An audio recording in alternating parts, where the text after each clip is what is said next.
Pues como ustedes saben, hermanos, en el mes de octubre conmemoramos el mes de la Reforma y seguramente para muchos de ustedes la vida de Martín Lutero es conocida.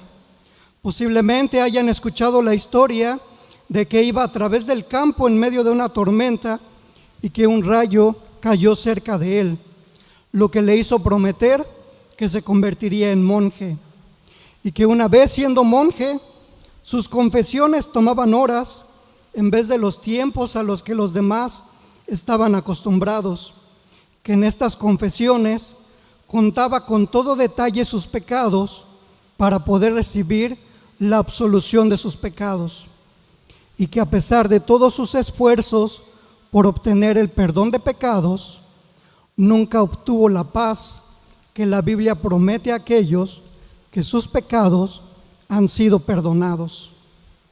Si ustedes quieren saber más acerca de Martín Lutero, pues hay varios libros que cuentan su biografía.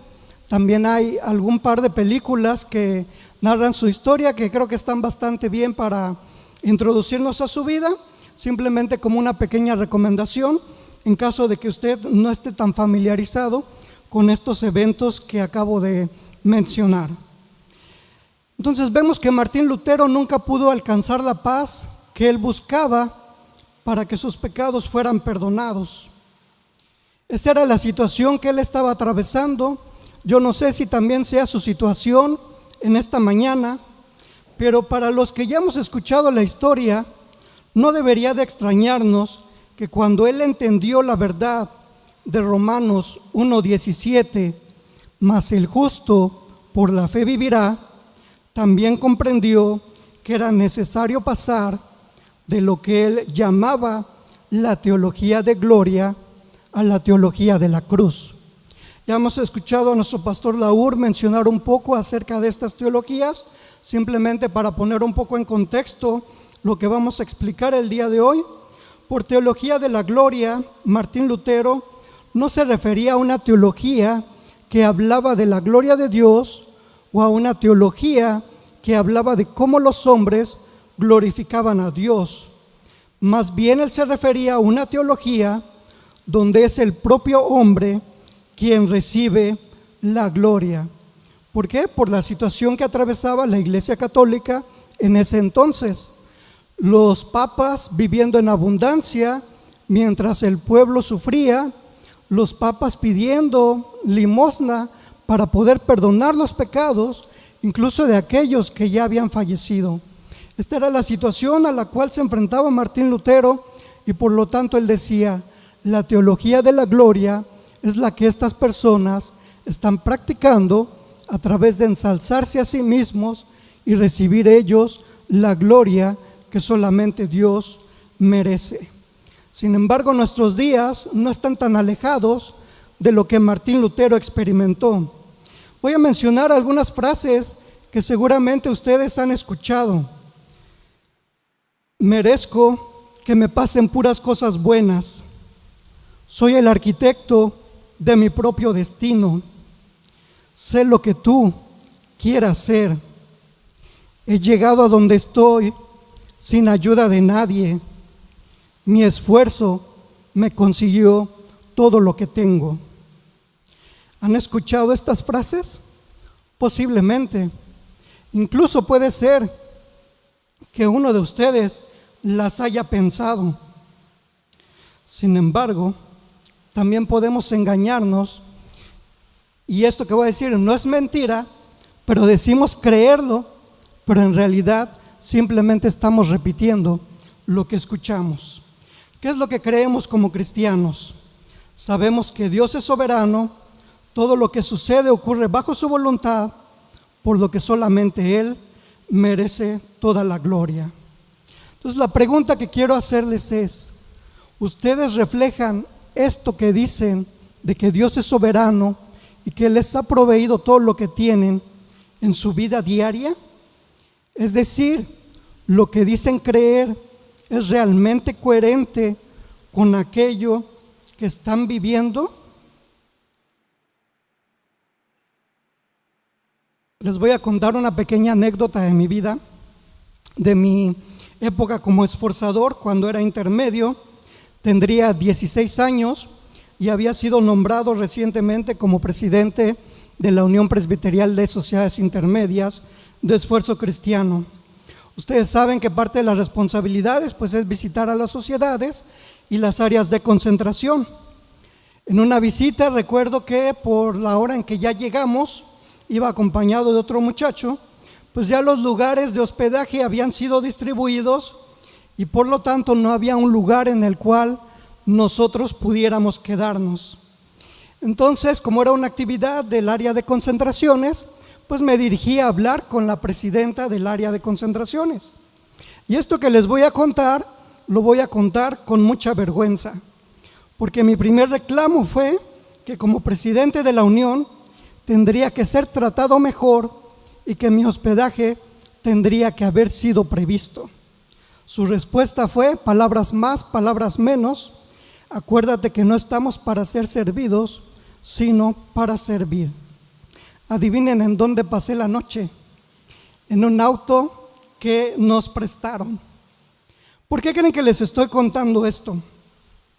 Porque así como en esta historia que les acabo de contar de mi juventud, muchas veces pasamos buscando la gloria, no para el Señor, sino la gloria para nuestras propias acciones. ¿No me creen? Usted me dirá si estas frases le suenan conocidas. La sociedad femenil, la sociedad de jóvenes, la sociedad de varones, es lo que es porque yo estoy a cargo. Si yo no estuviera a cargo de las actividades no se llevarían a cabo. Nadie organiza mejor una actividad que yo. Nadie lo hace mejor que yo en las alabanzas o en el coro. Soy el presidente, o mencione el cargo que usted quiera, y por lo tanto deberían respetarme más. Soy un diácono, soy un anciano, y ustedes deberían hacer lo que yo les digo. ¿Se identificaron con alguna?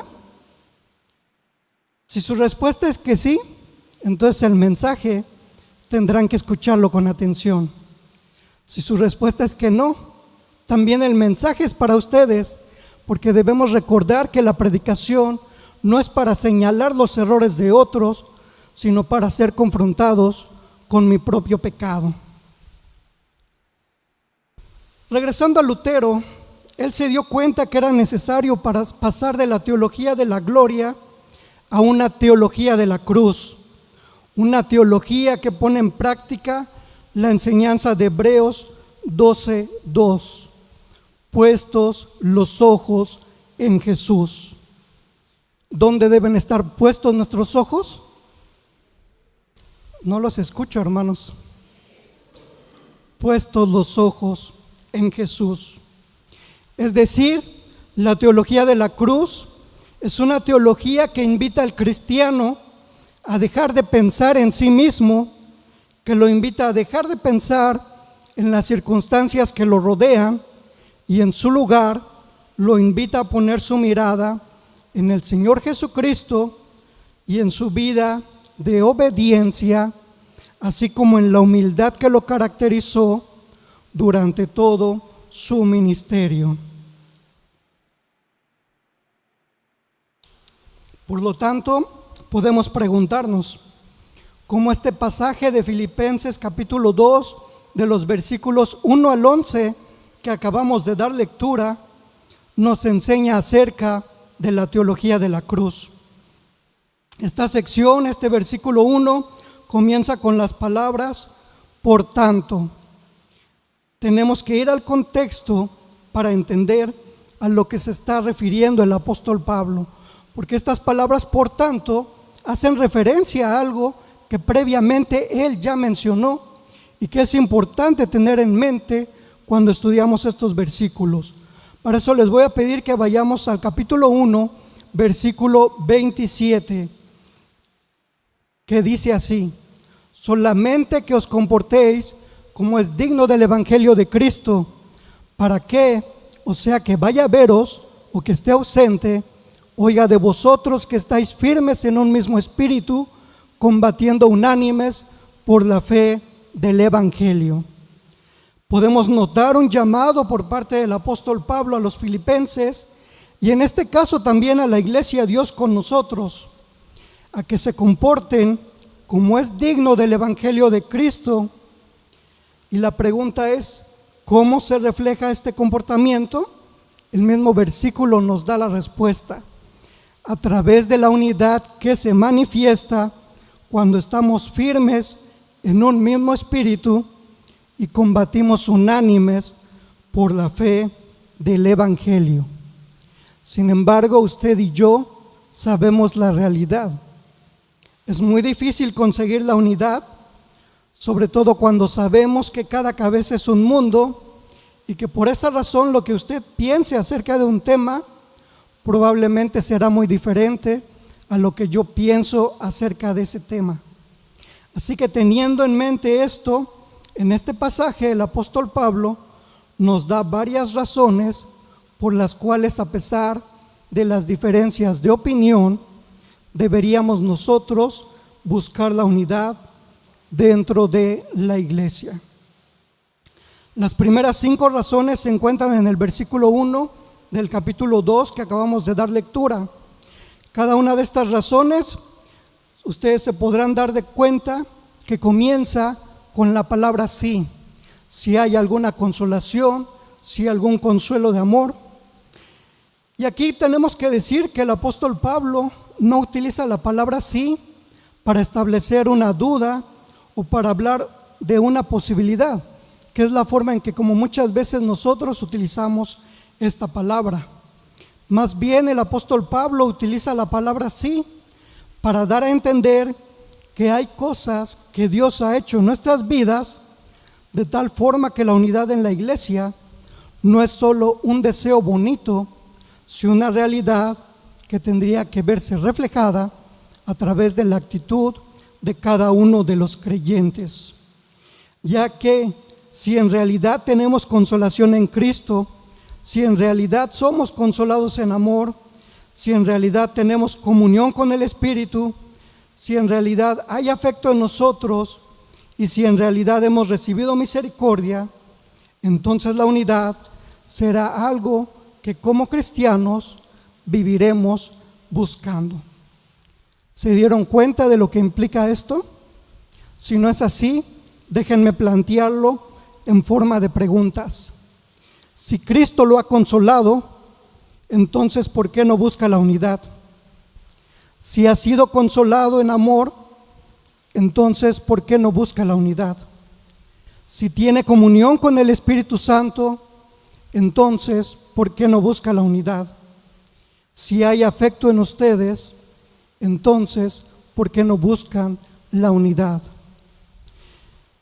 Si han recibido misericordia por parte de Dios, entonces ¿por qué no busca la unidad dentro de la iglesia?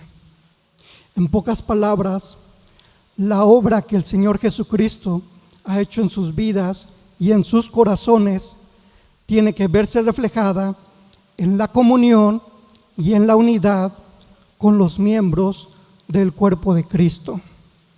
Respecto a este versículo, el pastor John MacArthur comenta lo siguiente: hay un aspecto negativo implícito en estas 5 exhortaciones, a saber, de que el hecho de que no buscar ni preservar la unidad espiritual debilita la iglesia de Cristo. Aún más significativo es que no hacerlo es pecado. Es la máxima expresión de ingratitud hacia Dios.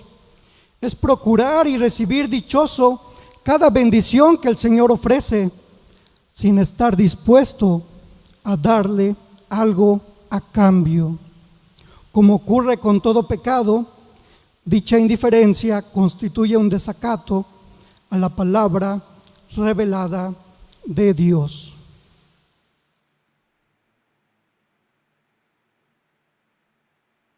En el versículo 2 de este capítulo 2, el apóstol presenta este llamado no solamente como un mandato, sino también como un deseo personal.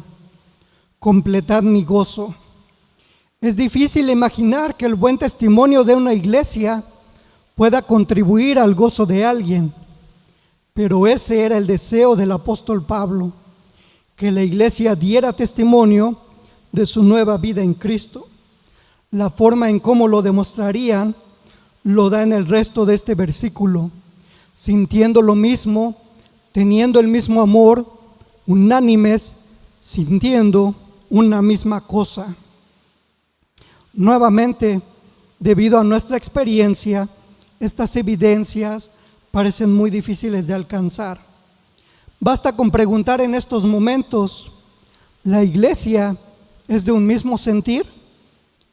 ¿Tenemos el mismo amor los unos por los otros? ¿Hay unanimidad en lo que hacemos como iglesia? ¿O se forman grupos dentro de la iglesia y cada grupo busca su propio bien? Valdría la pena hacer el ejercicio de poner a cada uno de ustedes a responder estas preguntas. Sin embargo, por ahora, solo le invito a que reflexione en ellas. Continuando con el versículo 3, comienza con estas palabras: nada hagáis por contienda o por vanagloria. Y vale la pena que meditemos un poco en el significado de estas palabras. Pastor John MacArthur nuevamente comenta de estas palabras: la palabra contienda se utiliza para describir a una persona que insiste en buscar el beneficio y el provecho personales sin importarle las consecuencias que pudiera traer sobre otros. Esta palabra también fue utilizada para referirse a las ambiciones individualistas propias de los cargos políticos y también para describir la idea de exaltarse a sí mismo al tiempo que se lastima a otro, mientras que la palabra vanagloria denota una opinión excesivamente elevada de uno mismo, es decir, una gloria que es vana. Mientras que las contiendas persiguen metas personales, la vanagloria busca la gloria personal y el aplauso. ¿Recuerda las frases que planteamos al principio? Que la sociedad es lo que es porque yo estoy a cargo, que si yo no estuviera a cargo de las actividades, estas no se harían, que soy un anciano, que soy un diácono y que por lo tanto tendrían que hacer lo que yo les digo. ¿Concuerdan con estas definiciones que acabamos de ver de vanagloria y de contienda? ¿Se da cuenta de cómo la vanagloria y la contienda están más cerca de nosotros de lo que muchas veces quisiéramos pensar? Por esa razón el apóstol Pablo nos da el antídoto contra la contienda y la vanagloria: la humildad. Si yo les pregunto qué es la humildad, seguramente cada uno de nosotros daría su propia definición. Posiblemente concordáramos con algunos aspectos, como el no ser orgulloso o pensar en los demás antes que en uno mismo.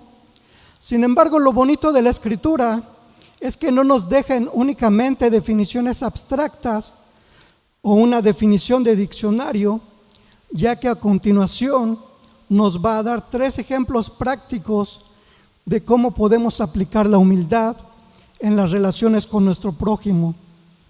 El primer ejemplo práctico lo menciona el apóstol Pablo en este mismo versículo: estimemos a cada uno de los demás como superiores a nosotros mismos. El estimar a una persona pensamos que significa tenerle cariño o tenerle afecto, y es cierto. Sin embargo, el significado original de la palabra va más allá de eso. No se trata de que otros sean más importantes que yo, sino de que yo creo que en realidad son más importantes que yo. Es decir, voy a utilizar un ejemplo que seguramente habrán escuchado. Si ustedes van a una iglesia que predica el evangelio de la prosperidad o alguna de estas mega iglesias donde sus pastores son muy famosos, la mayoría de ellas tienen todo un culto dedicado al pastor. Los miembros de la iglesia le dan regalos al pastor por lo que él hace por ellos o por esperar un beneficio a cambio. Los del evangelio de la prosperidad son muy claros: si tú me das tu diezmo, entonces yo voy a orar a Dios para que te bendiga y te dé mucho más de lo que me acabas de dar. Entonces están estimando por recibir un beneficio a cambio. Sin embargo, esa no es la definición bíblica de la palabra estimación. Estimación tiene que ver con realmente creer que la persona a la que le estoy mostrando mi afecto, mi estimación, es más importante que yo. Yo creo y pongo sus necesidades por encima de las mías. Esto no significa que voy a renunciar a satisfacer mis propias necesidades, sino que cuando yo muestro mi afecto, mi estimación, voy a considerar sus necesidades por encima de las mías. ¿Por qué es importante y por qué un cristiano debería estimar a los demás como superiores a sí mismo? Porque un cristiano sabe lo que su Señor hizo para salvarlo de sus pecados. Sabe que lo único que merecía era la condenación y el castigo, y que si es salvo es únicamente por la gracia del Señor. Por lo tanto, si cuando pensamos en los demás, pensamos primeramente en la gracia que hemos recibido del Señor, de que mis pecados han sido perdonados, entonces debería ser más fácil para usted y para mí estimar y considerar a los demás como superiores a mí mismo. El siguiente ejemplo práctico lo encontramos en el versículo 4. No mirando cada uno por lo suyo propio, sino cada cual también por lo de los otros. Es decir, antes de pensar en mí y en mis necesidades, voy a considerar también a las necesidades de los demás. Voy a renunciar a ese egoísmo que me hace pensar primera y únicamente en mí antes que en los demás. Este principio lo podemos ver claramente en Romanos capítulo 12, de los versículos 14 al 21, y les voy a invitar a que le demos lectura a todos juntos.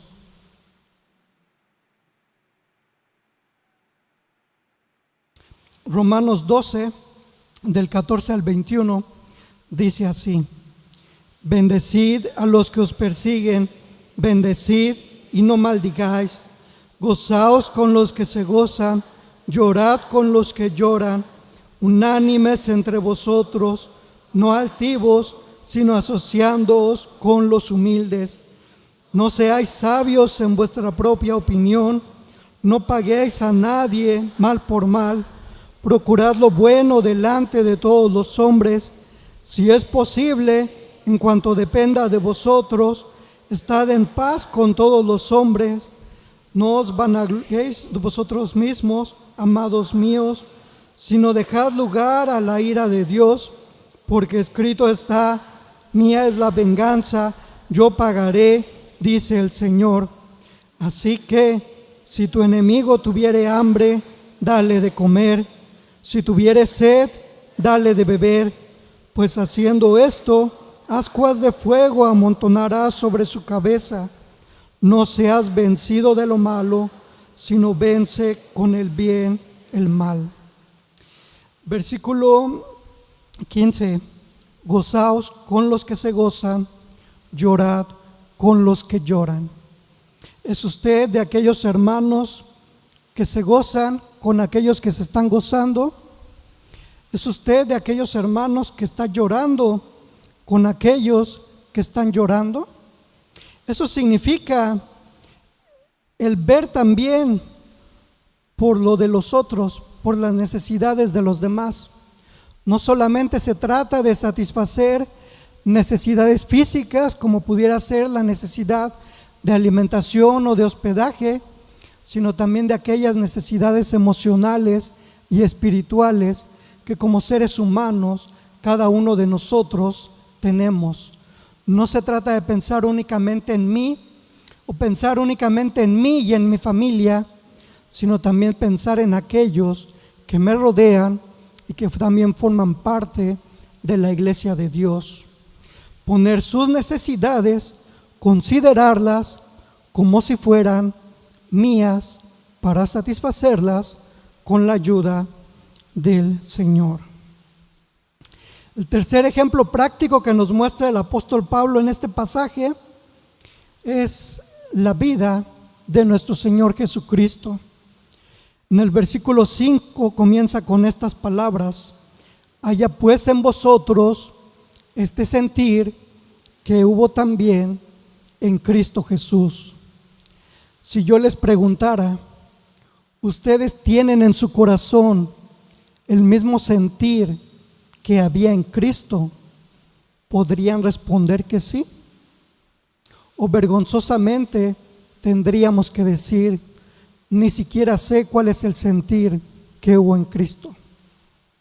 Ustedes sabrán la respuesta y el Señor también, pero precisamente el apóstol Pablo nos explica en los siguientes versículos a qué se refiere cuando habla de este sentir. Es la forma de practicar la humildad dentro de la iglesia, el compartir el mismo sentir que hubo en Cristo Jesús. Esa es la vida del cristiano, que cada día que pase en este mundo se parezca más y más a su Señor y su Salvador.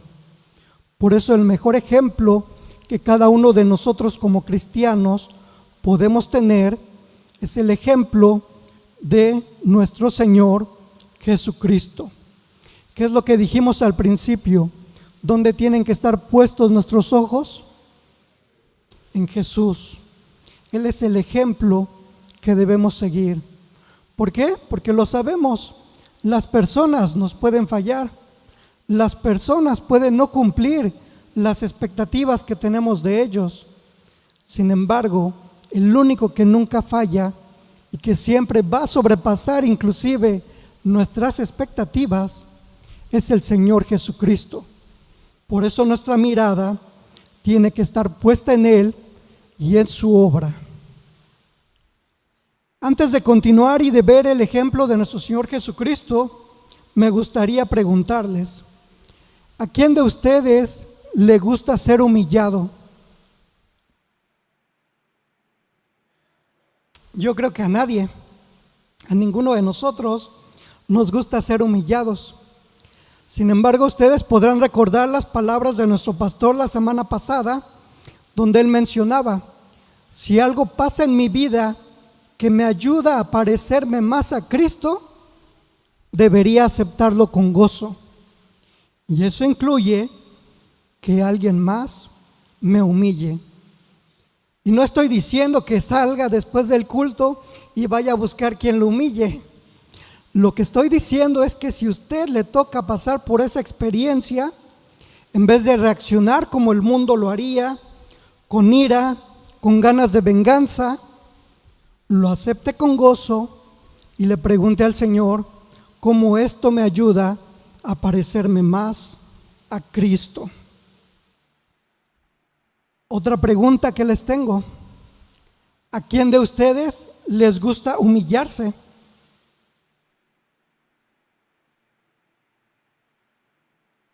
¿A nadie? Si usted no consideró esta posibilidad, le invito a que medite en alguno de estos pasajes. Primera de Pedro 5:6, humillaos pues bajo la poderosa mano de Dios, para que Él los exalte cuando fuere tiempo.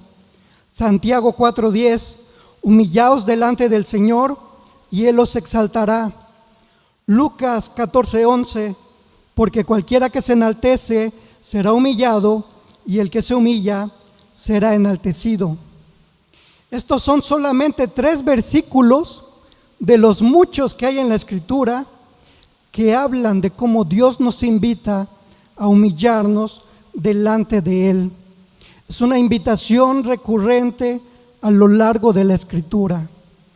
Y nuevamente vuelvo a hacer la aclaración: no estoy hablando de humillarse delante de los hombres, pero sí la Escritura nos invita a humillarnos delante del Señor.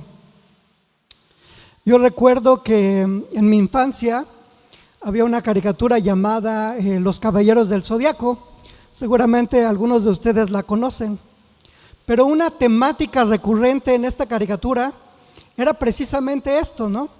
Rebelarse contra lo que ellos llamaban la voluntad de los dioses, que los humanos pelearan contra los dioses. ¿Por qué? Porque como seres humanos tenemos dentro de nuestro corazón ese deseo por ser dueños de las decisiones que tomamos en nuestras vidas, o queremos engañarnos sintiéndonos dueños de las decisiones que tomamos en nuestras vidas. Sin embargo, ustedes saben que hay muchas circunstancias que escapan a nuestro control y que el único que realmente es soberano es el Señor. Por lo tanto, si a pesar de todos estos argumentos que hemos presentado, a usted todavía no le convence la idea de humillarse delante del Señor, veamos qué dice la Escritura acerca de la vida de nuestro Señor Jesucristo. Regresando a la pregunta, ¿a qué sentir se refiere el versículo 5? ¿Qué sentir hubo en Jesucristo? Y este sentir está descrito de los versículos 6 al 8 y se puede explicar como si fuera una escalera descendente, donde cada escalón es representado por cada una de las frases de estos versículos. Si ustedes se dan cuenta, en el versículo 6 comenzamos con que Jesucristo era en forma de Dios, y en el versículo 8 terminamos con su muerte de cruz. Entonces estos versículos del 6 al 8 vamos a ir leyendo cada una de las frases, y piensen ustedes en que cada descenso o cada escalón que vamos bajando es un incremento en la humillación del Señor Jesucristo que Él voluntariamente tomó para sí. ¿Por qué? Porque estamos iniciando en el versículo 6, el cual siendo en forma de Dios. Ni usted ni yo entendemos lo que eso significa, porque no somos dioses, somos criaturas finitas, limitadas a un tiempo y a un espacio, que sabemos que algún día habremos de morir, si no es que el Señor vuelve antes. Entonces, no entendemos completamente cómo era el Señor Jesucristo, o cómo es el Señor Jesucristo siendo en forma de Dios. Sin embargo, aquí no estamos hablando que este siendo signifique que Jesucristo se parece a Dios, como a veces los testigos de Jehová, por ejemplo, hablan acerca de Él como la primer criatura creada por Dios, que es superior a cualquier ser humano. No estamos hablando de imitaciones, como a veces pensamos, ¿no? Cuando hablamos de un perfume que es imitación, se parece al original. No estamos hablando de eso cuando decimos que Jesucristo, el cual siendo en forma de Dios, sino que Jesucristo es Dios y así ha sido desde la eternidad. De hecho, el apóstol Juan, capítulo 1, versículo 1 y 2, lo expresa así en su evangelio: en el principio era el verbo, y el verbo era con Dios, y el verbo era Dios. Este era en el principio con Dios. Está hablando del Señor Jesucristo, la segunda persona de la Trinidad, como Dios. Por lo tanto, Él merece toda nuestra adoración y toda nuestra alabanza. Ya comenzamos con el primer escalón. Él, siendo Dios, desciende un escalón. No estimó el ser igual a Dios como cosa a que aferrarse. A pesar de ser Dios, el Señor Jesucristo no tomó su deidad como algo a lo cual aferrarse. Y esto ya debería de ser un ejemplo para cada uno de nosotros que hemos recibido todo del Señor. Que si soy presidente de una organización, es por la gracia del Señor. Que si soy diácono o soy anciano, es la gracia del Señor. que si el Señor me ha bendecido abundantemente con bienes materiales, es la gracia del Señor.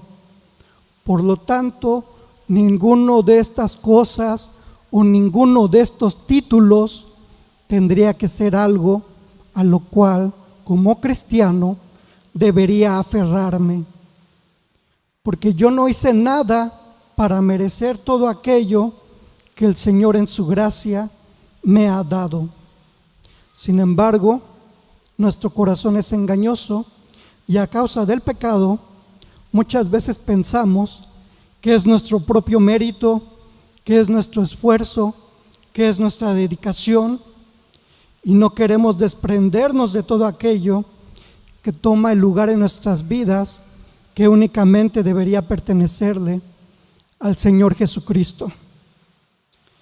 Descendemos, o el Señor Jesucristo desciende el siguiente escalón, sino que se despojó a sí mismo. Aunque el Señor Jesucristo era completamente Dios, se despojó a sí mismo de sus privilegios. Y esto no quiere decir que abandonó su deidad, más bien quiere decir que decidió dejar los cielos y descender a la tierra para tomar forma de hombre, es decir, se encarnó. Usted y yo hemos escuchado los relatos de la encarnación, sobre todo en Navidad, cuando vemos el relato en Lucas 2, ¿en forma de qué vino a este mundo el Señor Jesucristo? En forma de un bebé, y decidió nacer en una familia humana como cualquiera de nosotros hemos nacido. Así fue como el Señor Jesucristo se despojó a sí mismo, se despojó de ese lugar de gloria que le correspondía desde la eternidad para venir a habitar entre los seres humanos. Se despoja a sí mismo. El siguiente escalón que desciende es que toma la forma de un siervo. ¿A quién de ustedes le gusta que les digan que es un siervo? Creo que a nadie también, ¿no? Sin embargo, la Escritura nos llama también a ser siervos, porque fue la posición que el Señor Jesucristo adoptó cuando se hizo hombre. No solamente nos referimos a que a lo largo de su vida no tuvo posesiones. Mateo 8, 19 y 20 lo describe así: vino un escriba y le dijo: Maestro, te seguiré a donde quiera que vayas. Jesús le dijo: las zorras tienen guaridas y las aves del cielo nidos, mas el Hijo del Hombre no tiene dónde recostar su cabeza. Sin embargo, más que referirse a las posesiones materiales, se refería a sí mismo como un siervo en el sentido de la obra que estaba llevando a cabo. Mateo 20, 28: como el Hijo del Hombre no vino para ser servido, sino para servir y para dar su vida en rescate por muchos. Y esos muchos sabemos que somos usted y yo. Y más allá de referirse a sí mismo como siervo, nos deja un ejemplo de cómo tendríamos que tratarnos entre nosotros. Juan capítulo 13, de los versículos 13 al 17, y les voy a invitar a que le demos lectura todos juntos.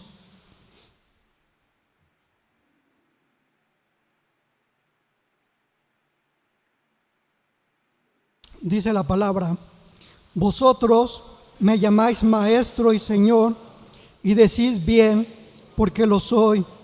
Pues si yo, el Señor y el Maestro, he lavado vuestros pies, vosotros también debéis lavaros los pies los unos a los otros, porque ejemplo os he dado, para que como yo os he hecho, vosotros también hagáis. De cierto os digo, el siervo no es mayor que su Señor, ni el enviado es mayor que el que le envió. Si sabéis estas cosas, bienaventurados seréis si las hiciereis. Vemos pues en este pasaje cómo él habla acerca de una acción de que él ha lavado los pies de sus discípulos y que así los discípulos tendrían que lavar los pies de los demás discípulos. ¿Alguno de ustedes ha lavado alguna vez los pies de otra persona? Muy seguramente no. Pero para entender a qué se refiere el Señor Jesucristo con esto, tenemos que recordar que en esa época los caminos eran de piedra o estaban llenos de polvo y no usaban los zapatos que utilizamos el día de hoy, que están todos cerrados, que usamos calcetín y que nuestros zapatos la mayoría de las veces no se ensucian. Pero si usted le pregunta a las personas que usan huaraches o que andan en chanclas y que andan en terrenos de tierra, sabrán que sus pies se llenan de polvo. Y así estaban los pies de las personas en la época de los discípulos, en la época de Jesús. ¿Qué es lo que sucedía? Cuando entraban a una casa como invitados, la persona que recibía a sus invitados tenía un esclavo, el más bajo de los esclavos, es decir, el más insignificante, para que lavara los pies de las personas que estaban siendo invitadas. Es decir, era una labor que conllevaba la humillación y el desprecio por parte de los demás. Esa posición fue la que tomó el Señor Jesucristo cuando Él voluntariamente se puso una toalla y lavó los pies de sus discípulos. Se humilló delante de sus discípulos a pesar de decirles: me llamáis maestro y Señor, y decís bien porque lo soy. Pues si yo, el Señor y Maestro, he lavado vuestros pies, vosotros también debéis lavaros los pies, porque ejemplo os he dado para que como yo os he hecho, vosotros también hagáis. No estoy diciendo que literalmente vayan y laven los pies de nuestros hermanos, pero sí hemos considerado que el poner las necesidades de los demás al mismo nivel que las mías y considerar a los demás como superiores a mí mismo es la forma en cómo voy a dar ejemplo o cómo voy a seguir el ejemplo de mi Señor de lavar los pies de mis hermanos. Siguiente nivel o siguiente escalón que desciende: hecho semejante a los hombres. Y sabemos que fue semejante a los hombres porque los evangelios nos dan testimonio de que tuvo hambre, de que se cansó, tuvo que dormir, tuvo sed, entre otras necesidades humanas.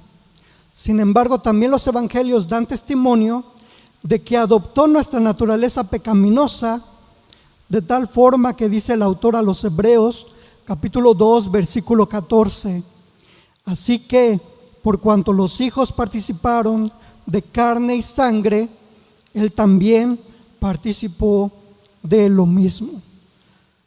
Fue sujeto a tentación, pero no fue víctima o no cayó ante la tentación.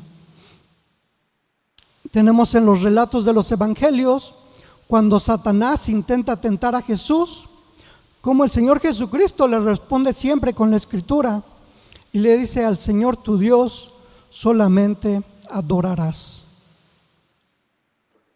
Hecho semejante a los hombres, desciende nuevamente otro escalón, y estando en la condición de hombre, a pesar de ser el Mesías esperado por mucho tiempo, los escribas y los fariseos no le consideraban como tal. Más bien pensaban de él como un blasfemo por hacerse semejante a Dios. Ni siquiera sus hermanos creyeron en él durante el tiempo que duró su ministerio. Ustedes podrán imaginarse la tristeza que había en el corazón de nuestro Señor Jesucristo, que había venido a lo suyo y los suyos no le recibieron.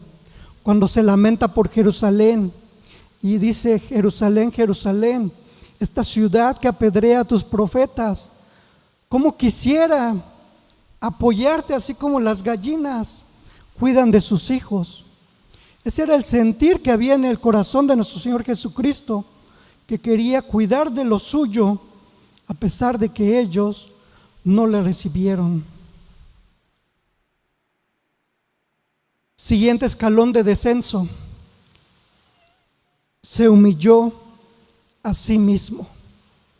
Ya vimos cómo descendió de ser Dios a ser un hombre, pero no era suficiente con haberse humillado siendo o adoptando la forma de hombre. Era necesario que todavía sufriera más humillación para que usted y yo pudiéramos ser perdonados por nuestros pecados. Durante su arresto, su juicio y su crucifixión, no se defendió, no se enojó, no exigió ni acusó que estaban cometiendo una injusticia con su caso. A pesar de los insultos, a pesar de las burlas, a pesar de los golpes y a pesar de los azotes, las únicas palabras que tuvo para sus ofensores están en Lucas capítulo 23, versículo 34. Padre, perdónalos porque no saben lo que hacen. En vez de la ira que normalmente sentimos cuando somos ofendidos o humillados, Jesús nos da la respuesta correcta: el perdón. Se humilla a sí mismo y se hace obediente hasta la muerte. El siguiente escalón que desciende. Respecto a esto, dice John MacArthur: el Padre no obligó al Hijo a morir. Aunque era la voluntad del Padre, la voluntad del Hijo fue siempre obedecer por completo al Padre. Era su libre elección. Si Él no hubiera podido elegir, no habría tenido que ser obediente. Nadie me quita mi vida, dijo Él, sino que yo de mí mismo la pongo. Tengo poder para ponerla y tengo poder para volverla a tomar. Este mandamiento recibí de mi Padre. Juan 10:18. Él recibió la orden del Padre, pero no fue obligado. Como el amor encarnado, Él llegó a ser el ejemplo perfecto de la verdad que Él mismo había declarado. Nadie tiene mayor amor que este, que uno ponga su vida por sus amigos. Juan 15:13. Se hizo obediente hasta la muerte, pero no fue cualquier muerte. Fue una muerte de cruz, el último escalón que Él descendió. No bastaba con haberse humillado al hacerse hombre, tampoco bastaba que fuera humillado durante las últimas horas de su vida. Tenía que morir, pero no con cualquier tipo de muerte, como la decapitación o apedreado. Su muerte tenía que ser la muerte que se le daba a los peores criminales de su época: la muerte en la cruz. El apóstol Pablo lo explica en Gálatas capítulo 3, versículo 13. Cristo nos redimió de la maldición de la ley, hecho por nosotros maldición, porque está escrito: maldito todo el que es colgado en un madero. Estábamos condenados por no poder cumplir la ley a causa de nuestro pecado, pero Jesús nos libró de esa maldición al tomar en su persona la maldición que nos correspondía. De esa forma, cuando Él murió en una cruz, nos redimió de la maldición que estaba sobre nosotros. Se pueden dar cuenta de toda la humillación que sufrió el Señor Jesucristo, de ser en forma de Dios, descender a la condición de ser humano, descender y humillarse a sí mismo para morir, pero no con cualquier muerte, sino con una muerte de cruz, para que usted y yo pudiéramos ser declarados salvos y perdonados de nuestros pecados. A modo de resumen, quisiera compartir estas palabras que escribe el pastor Paul Rees. Mírenlo, este maravilloso Jesús le ayuda a José a fabricar un yugo en el pequeño taller de carpintería de Nazaret. Este es aquel que, de no haberse despojado de todo, podría sin dificultad alguna crear un sistema solar o una galaxia. Mírenlo otra vez, vestido de esclavo, servil, con toalla y vasija en mano, lava los pies de algunos de sus amigos, quienes, si no fuera por sus riñas, debían lavarlos de él. Se humilló a sí mismo. No olviden esto, exclama Pablo a estos amados amigos suyos de Filipos. Recuerden esto cada vez que se asome el más leve impulso egoísta y arrogante, para no romper así el lazo de su comunión fraternal. Sin embargo, sabemos que la historia no termina con la muerte del Señor Jesucristo. A pesar de que en muchas iglesias católicas lo primero que se vea sea una imagen de un Cristo crucificado, nosotros sabemos que la historia no termina ahí. Los evangelios nos dan constancia que Él resucitó al tercer día, que ascendió al cielo y que está sentado a la diestra de Dios Padre. El diácono Esteban lo describe así en Hechos capítulo 7, versículos 55 y 56. Pero Esteban, lleno del Espíritu Santo, puestos los ojos en el cielo, vio la gloria de Dios y a Jesús que estaba a la diestra de Dios, y dijo: he aquí, veo los cielos abiertos y al Hijo del Hombre que está a la diestra de Dios.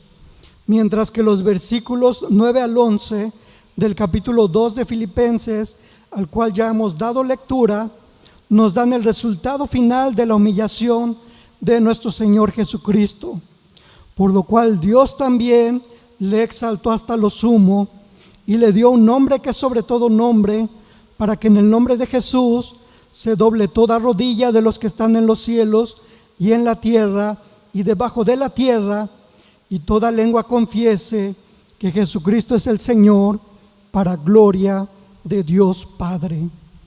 Como dice el título de la predicación de hoy, antes de que el Señor Jesucristo recibiera la gloria, se humilló primeramente a sí mismo.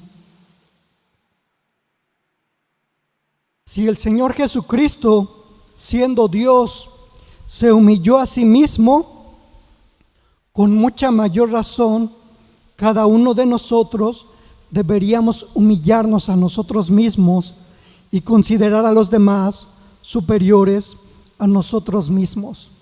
Esta es la teología de la cruz que Martín Lutero predicó, una teología que consideraba la obra del Señor Jesucristo y cómo esta obra transforma nuestras vidas. Lo que para el mundo es imposible, para el cristiano es posible con la guía del Espíritu Santo. Ya para concluir, quisiera que reflexionara en lo siguiente.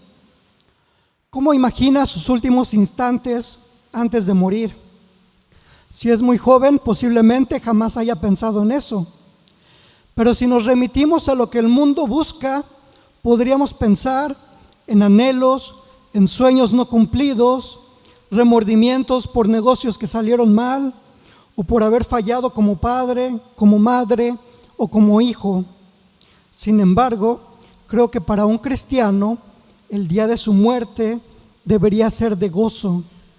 Pero también debemos reconocer la realidad del pecado y cómo éste obstaculiza nuestra relación con el Señor. Así que le pregunto, ¿quiere ser un cristiano que el último día de su vida tenga remordimientos por no haber conocido más a su Señor, por no ser más parecido a Él, por no haberse humillado a sí mismo y buscar la unidad dentro de su iglesia? Creo en lo personal que es muy triste hablar de cristianos que a pesar de decirse cristianos, durante toda su vida nunca fueron transformados, es decir, no dieron evidencia de la obra del señorío de Cristo en sus vidas. Por lo que si ha escuchado la palabra del Señor este día, es un buen momento para arrepentirse y pedir la dirección del Señor, porque también creo que lo mejor que nos podrá pasar será cuando lleguemos a la presencia del Señor y escuchemos estas palabras: bien, buen siervo y fiel, sobre poco has sido fiel, sobre mucho te pondré, entra en el gozo de tu Señor.